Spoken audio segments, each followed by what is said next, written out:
Wow, man, that's impressive. For those of you who haven't heard us, we advocate armed self-defense for the gay community. The gay community faces violence on many levels, individuals, groups, governments.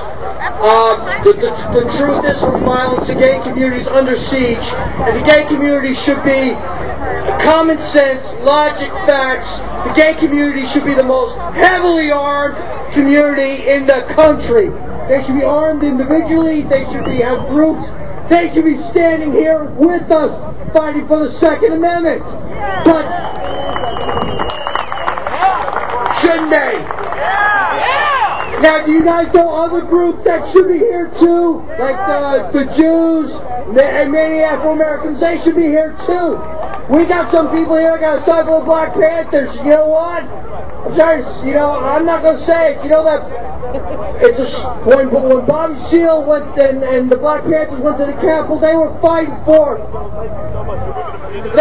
the people, and they were right. Yeah. Wrong direction. Socialism is what they want. Yeah, they want if they were white pants. Okay. So anyway. Okay. So. Thank you. All right. So we're here, and the gay community should be pro-gun, but they're not. And the reason why they're not is because there's many reasons they're not. But logic and facts. If the gay community was full of Vulcans, we'd have them, but they're not. They're full of humans, and humans operate on emotions. And if you take a look at where the gay community is, most of them are in the urban areas. And the urban areas, what do you see? You turn on the news, you turn on the media, all you see is bad things on guns. You don't hear about the 2 million cases of self-defense.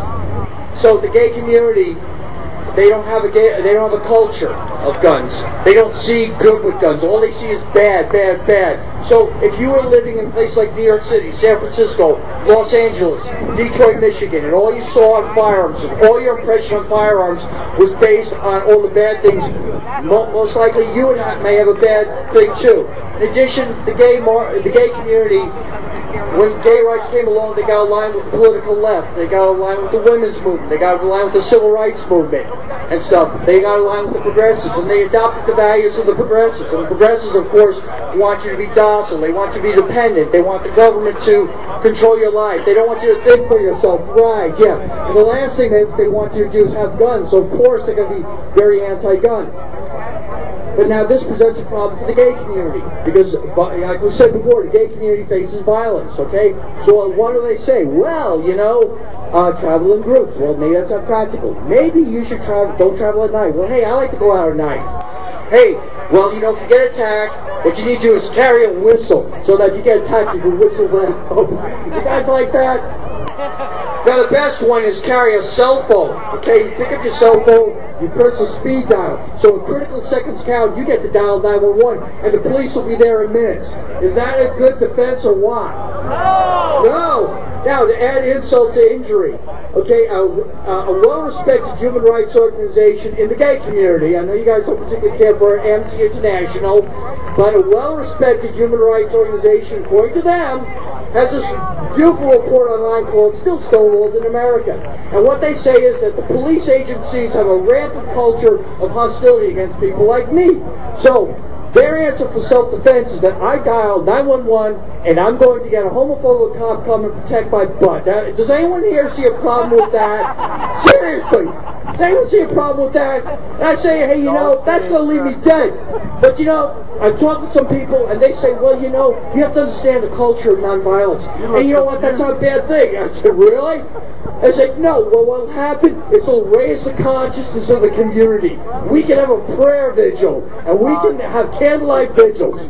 Now, tell me, does that sound like a load of crock or what? Yeah! Okay, now I have a different solution. I like the 1911 solution, okay, instant.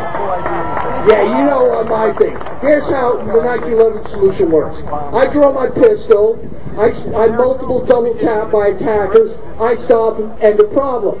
Yeah! Yeah, you like that? Yeah! Alright, well, you gotta be loud and proud. Now, please bear in mind, you know, I have a conscience, and I would never deliberately shoot to kill someone. Now, I realize that if I multiple double tap that somebody would die. That's what's been proposed to me. But, you know, it's not my fault. You know why? You know why it's not my fault if I multiple double tap someone and they die? No! It's the fault of the trauma surgeons in this country who can't multitask. That's the problem. Okay? But I know that Obama's got to fix somewhere in that health care bill. You guys got a sense of humor, really. Okay, now of course, Second Amendment, that's what we're all here for, right? Now we focus a lot on the Second Amendment and our individual right to keep and bear arms. But the Second Amendment is far more than our individual right to keep and bear arms. We have a collective responsibility to be ready to serve and protect our country. The Second Amendment is about defending our country from enemies, foreign and domestic. Yeah. Would you agree? Yeah. Well, let's say it loud. Yeah. Now, of course, you know, I've heard this thing, oh, well, do you advocate overthrowing the government? No, I don't advocate overthrowing the government. I advocate that we hold the government accountable to the oaths of office that they take.